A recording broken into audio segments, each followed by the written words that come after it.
Let's improve English.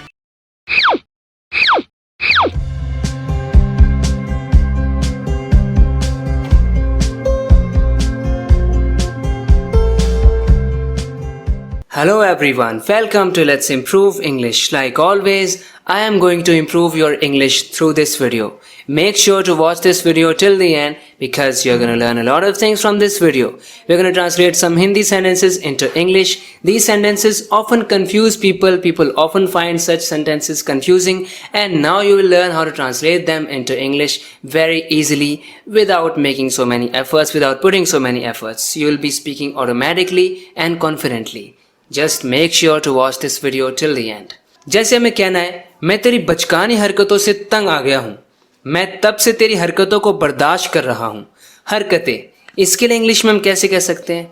I am tired of your childish antics. Antics मतलब behaviour होता है. Childish यानी बचकानी. I am tired of your childish antics. मैं तेरी बचकानी हरकतों से तंग आ गया हूँ. मैं तब से तेरी हरकतों को बर्दाश्त कर रहा हूँ. I have been tolerating your antics since then. Your antics since then. तो antics का मतलब होता है हरकतें. हिंदी में जब हमें हरकतों की बात करनी हो तो इंग्लिश में हम उसके लिए किस वर्ड का इस्तेमाल करेंगे? antics का. I have been tolerating your antics since then. मैंने उसका हौसला बढ़ाया. अपना हौसला बनाए रखो. हौसला बढ़ाना, हौसला बनाए रखना, हौसला तोड़ देना, इन बातों के लिए इंग्लिश में कैसे कह सकते हैं? मैंने उसका हौसला बढ़ाया. I raised his spirits. I raised his spirits. ऐसे भी कह सकते हैं I gave him some confidence. Simple words में ऐसे भी कह सकते हैं. A person's feelings. किसी पर्सन की जो फीलिंग्स है, जो स्टेट ऑफ माइंड है, उसे स्पिरिट्स कहते हैं. तो मैंने उसकी स्पिरिट्स को रेज किया, यानी मैंने उसका हौसला बढ़ाया. अपना हौसला बनाए रखो. Keep your spirits up. Keep your spirits up. तो जब हम हौसला कहते हैं ना हिंदी में, इंग्लिश में उसके लिए स्पिरिट्स का हम यूज कर सकते हैं. जैसे हम कह सकते हैं He is in high spirits. He is in low spirits.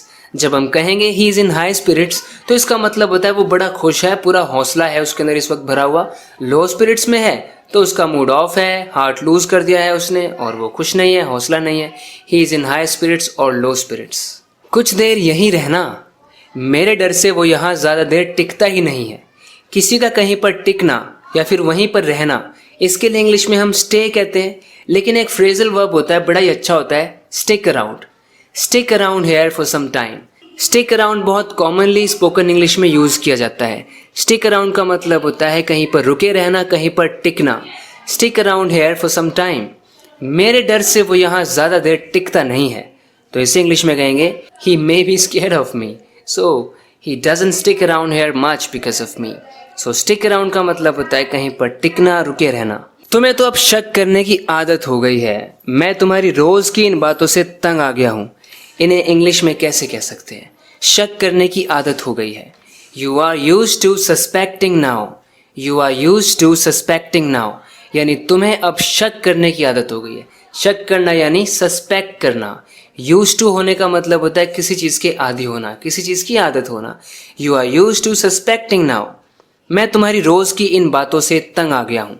जो तुम रोज़ रोज़ ये मुझसे कहते हो, इससे मैं तंग आ गया हूँ. I am fed up of you saying such things every day. I am fed up of you saying such things every day.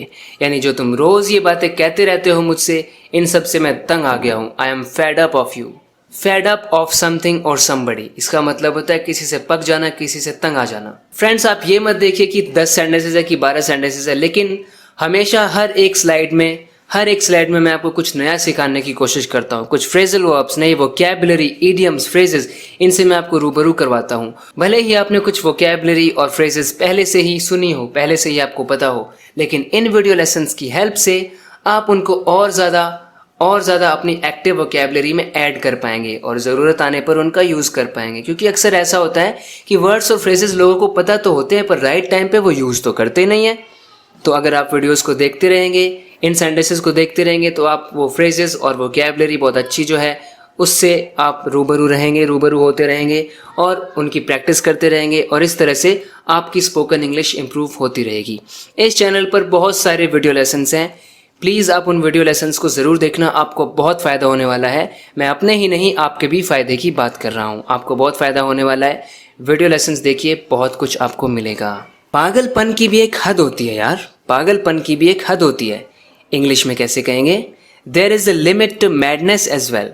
There is a limit to madness as well, यानी पागलपन की भी हद होती है। लिमिट टू समथिंग, किसी की हद, पागलपन की भी हद होती है। There is a limit to madness as well. अंधविश्वास की भी एक हद होती है। There is a limit to superstition as well. There is a limit to superstition as well. अंधविश्वास की भी एक हद होती है। इतना भी क्या अंधविश्वास? लिमिट टू समथिंग, यानी किसी की हद होना। मुंह बंद करेगा कि नहीं? मुंह बंद करेगा कि नहीं?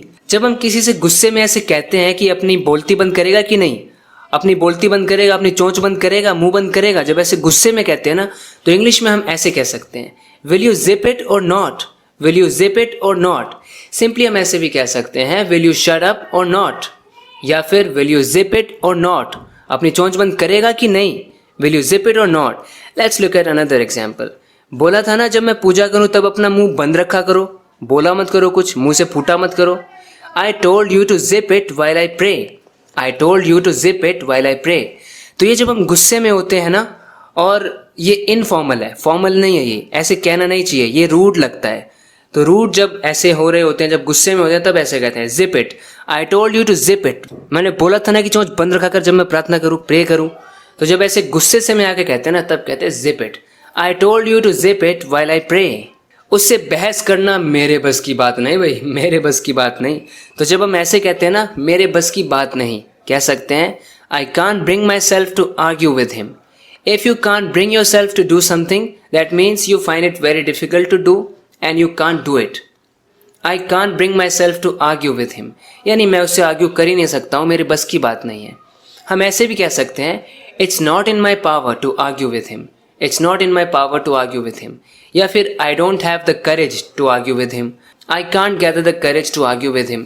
सिर्फ इंग्लिश में नहीं, हर लैंग्वेज में एक बात को कहने के बहुत से तरीके होते हैं। उससे उल्टा बोलना मेरे बस की बात नहीं है भाई, मैं तो उससे उल्टा नहीं बोल सकता। I can't bring myself to talk back to him. I can't bring myself to talk back to him.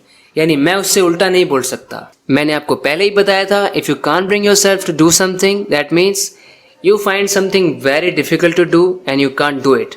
I can't bring myself to talk back to him. So friends, that's it for this video. I hope you liked this video and you have learned something from this video. If you have, don't forget to subscribe to this channel if you haven't already. Thank you very much for watching this video. We'll talk in the next video lesson. Till then, take care and bye.